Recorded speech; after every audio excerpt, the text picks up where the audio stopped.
प्रथमतः मानाचा क्रांतिकारी जय भीम, जय शिवराय।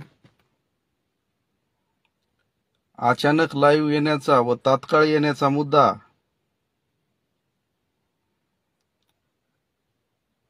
आता जो घडलेला अमरावती या ठिकाणी महामानव डॉक्टर बाबासाहेब आंबेडकर यांच्या प्रवेशद्वाराचा मुद्दा प्रचंड प्रमाणामध्ये पेटलेला असताना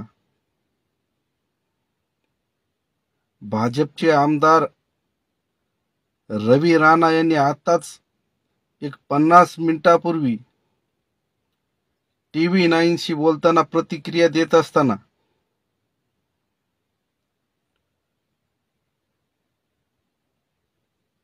की ज्या कमानीसाठी प्रचंड रक्तपात होतो, आंदोलनाला उग्र स्वरूप प्राप्त होतं, आमची इच्छा नाहीये किंवा आम्ही समर्थन सुद्धा करत नाहीत की कुठलेही आंदोलन असो, कुठलाही संघर्ष असो, तो असंविधानिक मार्गाने नाही व्हायला पाहिजे। आणि तेथील असणारा संघर्ष हा असंविधानिक मार्गाने नव्हताच, परंतु जे आंदोलनाने उग्र रूप घेतलं त्याच्यामध्ये असणारे पोलीस कर्मचारी, तिथे असणारे भीमसैनिक जे जखमी झाले, ही घटना खूप खेददायी आहे। परंतु बोलत असताना तळमळीने बोलावं वाटतं की जे आता भाजपचे आमदार असणारे रवी राणा यांनी थोड्या वेळापूर्वी गरळ ओकली आणि सत्तेचा माज असलेल्या परिस्थितीमध्ये ते बोलता बोलता असं बोलून जातात जणू काय यांच्या बापाची सत्ता आहे, जणू काय यांच्या बापाची मक्तेदारी आहे,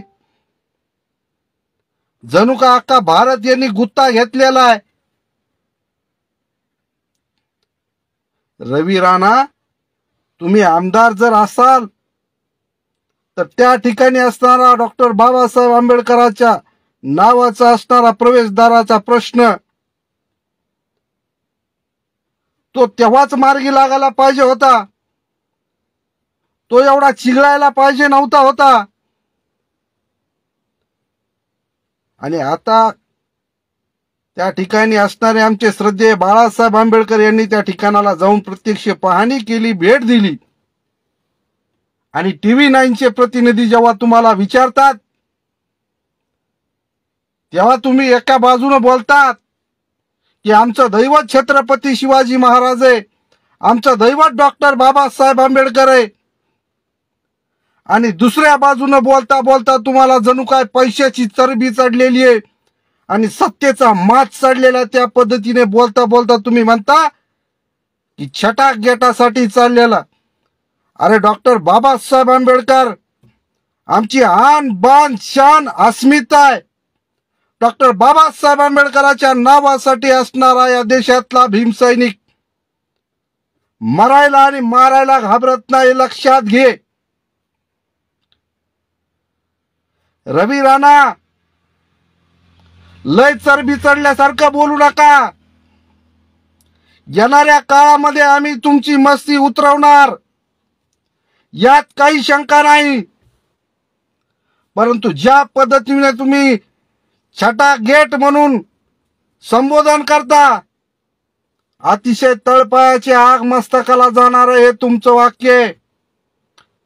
तात्काळ तुम्ही आत्ताची आत्ता या बोललेल्या शब्दाची माफी मागितली पाहिजे। एकीकडे डॉक्टर बाबासाहेब आंबेडकरांच्या प्रवेशद्वाराच्या नावासाठी होणारा रक्तपात आणि प्रचंड संघर्ष, आंबेडकरी जनसमुदायामध्ये प्रचंड संतापाची लाट, आणि तुमची चरबी चढल्यासारखी एकीकडची भाषा की मी छटा गेट तयार करून देतो। अरे तुमच्या आमदारकीवर आणि तुमच्या पैशावर माझ्यासारखा भीमसैनिक उभ्यानं मुततो।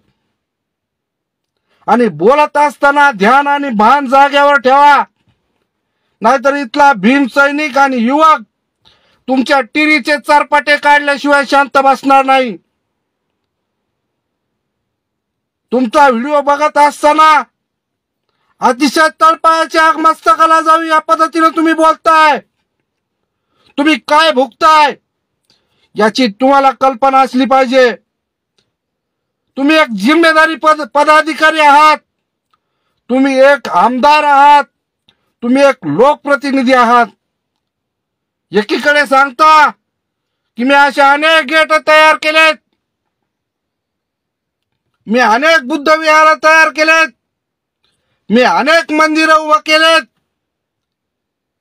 तुम्ही तुमच्या घरातून खिशातल्या पैशातून केले नसतील. जो इथला निधी आहे तो या देशातल्या नागरिकांचा निधी आहे आणि त्या निधीच्या माध्यमातून तुम्ही वाट लावत असता ते लक्षात घ्या. उगाच स्वतःचा ऊर आणि टीर बनवून घेण्याचे काम आता भाजपने केले नाही पाहिजेत. आणि भाजप सरकारला माझा सक्त इशारा आहे की अशा अक्कल नसणारे आणि जे ज्ञान पाजळत असतात ना, हे अचानकपणे बोलून जात असतात, गरळ वाकत असतात. अशा आमदारांच्या लवकरात लवकर तुम्ही मुसके आवळा. निवडणुका तोंडावर आलेल्या आहेत आणि या महाराष्ट्रातल्या संपूर्ण अमरावती जिल्ह्यातल्या संपूर्ण आंबेडकरी अनुयायांना मी आवाहन करतो, कोणत्याही परिस्थितीमध्ये हा रवी राणा परत आमदार न झाला पाहिजे. सत्तेचा माज आणि पैशाची मस्ती जर तुम्हाला एवढी झाली असेल तर ती तिकडे दुसरीकडे दाखवा. परत आमच्या नादाला लागायचं नाही. एवढ्या दिवसापासून तुमच्या जिल्ह्यामध्ये तो प्रश्न निर्माण होतो. माझे भीम सैनिक, म्हातारे, तरुण, वृद्ध ते गाव सोडून जातात.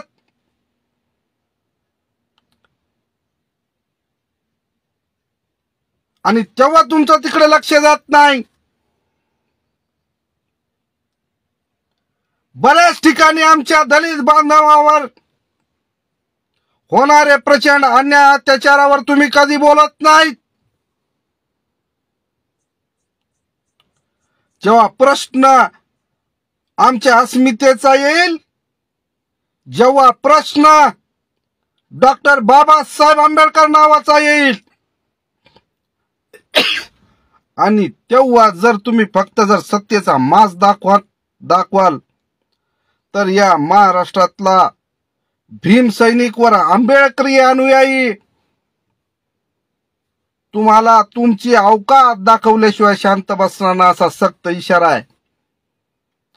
तुमचं राजकीय काय असेल तर ते टवाळ आणि चव्हाळ तिकडं आवरा, परंतु छटा गेट जे तुम्ही बोललेला आहे,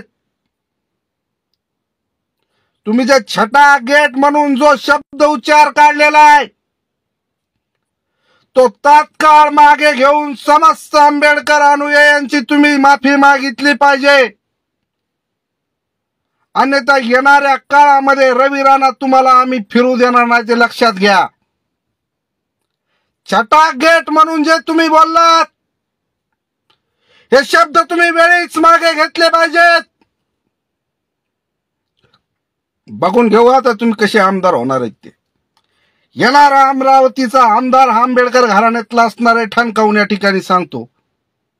तुम्ही तुमची ताकद लावा, आम्ही आमची ताकद लावू. जेव्हा आमच्या मूलभूत प्रश्नावरती आमच्यावर अन्याय अत्याचार होत असतात, जेव्हा जेव्हा आमच्या प्रश्नावर बोलण्याची वेळ येते तेव्हा तुम्ही मुख गिळून गप्प बसता आणि ऐन वेळेला प्रसिद्धीचं हे चाललेलं तुमचं नाटक हे जास्त दिवस चालणारे नाही. जास्त न बोलता एवढंच सांगेल पुन्हा एकदा, रवी राणा यांनी तात्काळ मीडिया समोर माफी मागितली पाहिजे. जो छटा गेट म्हणून तुम्ही शब्द प्रयोग केलेला त्या शब्द प्रयोगाची तुम्ही माफी मागितली पाहिजेत. आणि समस्त आंबेडकर अनुयायी जर तुम्ही माफी नाही मागितली तर तुम्हाला येणाऱ्या काळामध्ये धडा शिकवल्याशिवाय शांत बसणार नाहीत, असा जाहीर इशारा तुम्हाला देतो आणि थांबतो. समस्त आंबेडकरी अनुयायी यांना मानाचा क्रांतिकारी